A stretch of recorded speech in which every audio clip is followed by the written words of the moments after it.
коль скоро я взял телефон в руки, я уже скажу. Значит, смотрите, называется это Федеральное казенное учреждение Новосибирская психиатрическая больница «Стационар». Это находится в Новосибирске на улице Охотская, дом 90. Вот там находится шаман Саша Габышев. Да. Вы просто так быстро от Лаврова перешли, что я не успела. Но это смежная тема, согласитесь. Я тоже так решила.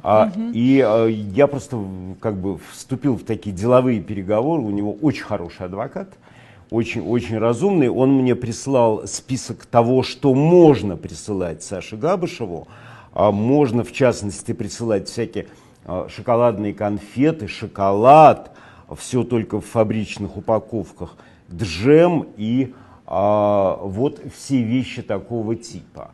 Хотя, в общем, он там не голодает, и за счет, прежде всего нас с вами, которые регулярно отслеживают его судьбу, его не особо сейчас пытают, мучают и закалывают. Но вот ему будет наверняка приятно, даже если и не шоколадку, то какую-нибудь открытку на свое имя получить. А я через адвоката задавал ему вопросы, мы на следующем «Эхе» поговорим. И судя по тому, насколько четко, насколько обоснованно и разумно этот человек отвечает на очень каверзные вопросы, которые я передал через адвоката, конечно, у него все абсолютно в порядке с психикой.